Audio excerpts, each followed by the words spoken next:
क्या आपने नोटिस किया कि दुनिया के सबसे बड़े लोकतंत्र की राजधानी दिल्ली में अचानक सन्नाटा क्यों पसर गया है? वो दिल्ली जो हमेशा शोर शराबे, रैलियों और बयानों से गूंजती रहती थी, आज वहां की हवाओं में एक अजीब सा खौफ क्यों तैर रहा है? आज की खबर कोई साधारण खबर नहीं है। ये राजनीति का वो अध्याय है जिसे इतिहास की किताबों से मिटाने की कोशिश की जा रही थी। लेकिन कहते हैं ना, सच को चाहे जितना भी जमीन में गाड़ दो, एक दिन बीज बनकर बाहर आ ही जाता है। आज हम जिस फाइल का पन्ना पलटने जा रहे हैं उसका नाम है दी एप्स्टीन फाइल्स। जी हां, वही एप्स्टीन फाइल्स जिसकी आंच अब 7 समंदर पार अमेरिका से उड़कर सीधे भारत के पावर कॉरिडोर तक पहुंच चुकी है।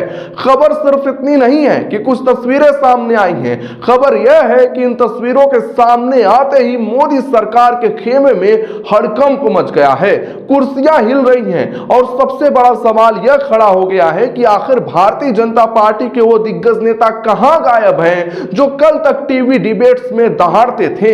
मामला बेहद संगीन है। एक तरफ दुनिया भर में बदनाम एप्स्टीन लिस्ट की सिर्फ 68 तस्वीरें, जी हां, केवल 68 तस्वीरें बाहर आई हैं, और दूसरी तरफ भारत में कैबिनेट मंत्रियों के इस्तीफे शुरू हो गए हैं। नेता अपना बोरिया बिस्तर समेटकर भागने की तैयारी में हैं। लेकिन सबसे बड़ा सवाल जो इस वक्त हर भारतीय के मन में कौंध रहा है वह यह है कि क्या इन फाइल्स में देश के प्रधानमंत्री नरेंद्र मोदी का भी नाम है?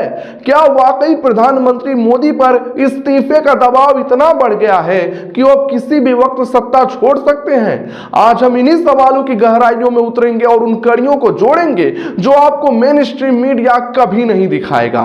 दोस्तों, राजनीति में संयोग नहीं होते, साजिशें होती हैं। इस पूरी कहानी की क्रोनोलॉजी को समझिए।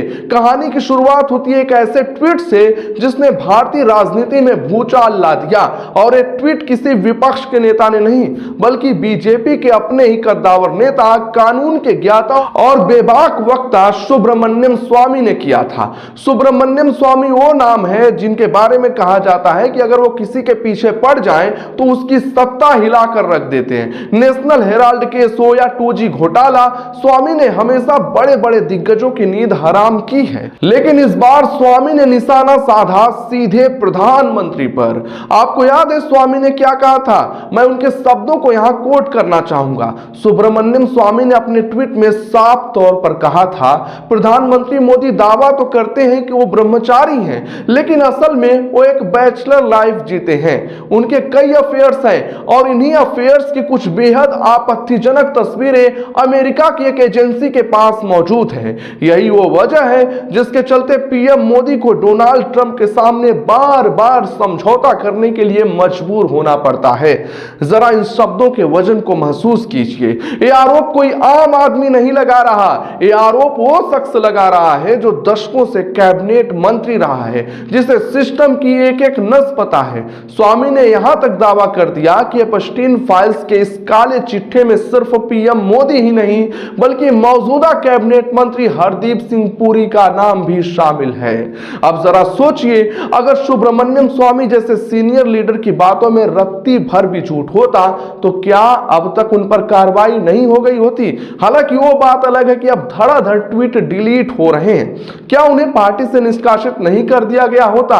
हो भी सकता है, लेकिन हुआ क्या? कार्रवाई तो दूर, सुब्रमण्यम स्वामी ही अचानक गायब हो गए। जी हां, आप सही सुन रहे हैं, सुब्रमण्यम स्वामी का ट्वीट लगातार गायब होते जा रहा है। और अब सुब्रमण्यम स्वामी जो दिन में 10 बार ट्वीट करते थे, जो हर मुद्दे पर अपनी राय रखते थे, वो अब कहां हैं किसी को नहीं पता। वरिष्ठ पत्रकार आवेश तिवारी ने तो सोशल मीडिया पर यहां तक आशंका जता दी कि कहीं सुब्रमण्यम स्वामी का अपहरण तो नहीं हो गया। सूत्रों की माने तो खबर यह भी आ रही है कि उन्हें जबरन विदेश भेज दिया गया है ताकि वो कोई और राज न उगलते। यही वो पैटर्न है जो हमने पहले भी देखा है। याद कीजिए कैसे पूर्व उपराष्ट्रपति जगदीप धनखड़ भी अचानक लाइमलाइट से दूर हो गए थे, और अब स्वामी। ये सन्नाटा गवाही दे रहा है कि दाल में कुछ काला नहीं बल्कि पूरी की पूरी दाल ही काली है। इस डर का अंदाजा भारतीय जनता पार्टी की हालिया हरकतों से लगा सकते हैं। अचानक सांसदों को लाइन हाजिर किया जाता है। फरमान जारी होता है कि कोई भी बीजेपी सांसद दिल्ली छोड़कर बाहर नहीं जाएगा। रातों रात सांसदों को बसों में भरकर रात्रि भोज के नाम पर बुलाया जाता है। ये भोज था या फिर घेराबंदी? क्या ये अपने ही नेताओं पर नजर रखने की कवायद थी? और इसी अफरा तफरी के बीच प्रधानमंत्री मोदी का विदेश दौरे पर निकल जाना, क्या यह सब महज एक संयोग है? दोस्तों, एप्स्टीन फाइल्स कोई मामूली दस्तावेज नहीं है। अभी तक जो 68 तस्वीरें सामने आई हैं, उनमें दुनिया के सबसे अमीर उद्योगपति इंसान बिल गेट्स तक दिखाई दे रहे हैं। ऐसी चैट सामने आई हैं जिनमें लड़कियों की सौदेबाजी की जा रही है, उनके शरीर पर मैसेज लिखे जा रहे हैं। बिल गेट्स जैसे बिजनेसमैन के लिए शायद ये सिर्फ बदनामी का दाग हो, लेकिन एक जनसेवक और खुद को प्रधान सेवक कहने वाले नेता के लिए यह राजनीतिक खात्मे के समान होगा। अगर इन फाइल्स में भारतीय नेतृत्व का कोई भी कनेक्शन साबित होता है तो यकीन मानिए मोदी सरकार की नींव हिल जाएगी, और ये नींव हिलनी शुरू भी हो गई है। महाराष्ट्र की राजनीति पर नजर डालिए, यहां क्या हो रहा है। एनडीए के मंत्री माणिक राव, जो अजीत पवार गुट से आते हैं, उन पर 3 दशक पुराने फ्लैट घोटाले का आरोप सिद्ध हुआ। कोर्ट ने 2 साल पहले दोषी करार दिया था, लेकिन वो मंत्री बने रहे। लेकिन अब जैसे ही हवा का रुख बदला, जैसे ही ऊपर से दबाव बढ़ा और कोर्ट ने अरेस्ट वारंट जारी किया, आनन फानन में इस्तीफा हो गया। विधायकी जाने की नौबत आ गई है। यह इशारा है कि अब प्रेशर कुकर की सीटी बजने वाली है। जब जहाज डूबने लगता है तो सबसे पहले कौन भागता है? आप समझदार हैं। अब बात करते हैं विपक्ष और राजनीतिक पंडितों की, जो इस पूरे घटनाक्रम को राजनीतिक भूकंप की आहट मान रहे हैं। कांग्रेस के वरिष्ठ नेता और पूर्व मुख्यमंत्री पृथ्वीराज चौहान ने एक बहुत बड़ा दावा किया है। उनके शब्दों पर गौर करिएगा। मोदी जी को लेकर ऐसे खुलासे होने वाले हैं, ऐसी तस्वीरें निकलकर सामने आएंगी कि पीएम मोदी के पास इस्तीफा देने के अलावा कोई दूसरा रास्ता नहीं बचेगा, वो मजबूर हो जाएंगे। वहीं शिवसेना यूबीटी के फायर ब्रांड नेता और सांसद संजय राउत ने तो यहां तक भविष्यवाणी कर दी है, मोदी सरकार गिरने की कगार पर है। प्रधानमंत्री नरेंद्र मोदी भारी मानसिक दबाव में हैं और इसी दबाव के चलते वो व्हिप जारी करवा कर खुद विदेश भाग खड़े हुए हैं। सरकार कभी भी गिर सकती है। यह बयान साधारण नहीं है। अगले 24 से 48 घंटे को लेकर राजनीतिक गलियारों में चर्चा है कि कुछ बहुत बड़ा, कुछ बहुत विनाशकारी होने वाला है। लेकिन आज नैतिकता की दुहाई देने वाले अमित शाह और नरेंद्र मोदी किस दबाव में हैं? क्या आपको नहीं लगता कि अगर सब कुछ साफ होता तो सुब्रमण्यम स्वामी को मीडिया के सामने आकर अपनी बात रखने दी जाती? उनका मुंह बंद क्यों कराया गया?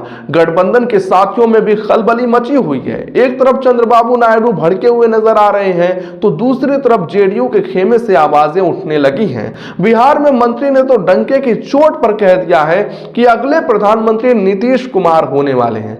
यह सवाल मैं आप पर छोड़ता हूं, क्या आपको लगता है कि मोदी सरकार अपना कार्यकाल पूरा कर पाएगी, या फिर जैसा कि संजय राउत कह रहे हैं सरकार का गिरना तय है? क्या एप्स्टीन फाइल्स मोदी सरकार के ताबूत में आखिरी कील साबित होगी? हालात बेहद नाजुक हैं। हम इस खबर पर अपनी पैनी नजर बनाए हुए हैं। जैसे ही कोई नया पन्ना खुलेगा, जैसे ही कोई नई तस्वीर सामने आएगी, हम सबसे पहले आप तक लेकर आएंगे, क्योंकि सच जानना आपका अधिकार है और सच दिखाना हमारा धर्म। वीडियो को लाइक करें, कमेंट करें, चैनल को सब्सक्राइब कर लें, वीडियो को ज्यादा से ज्यादा शेयर करें।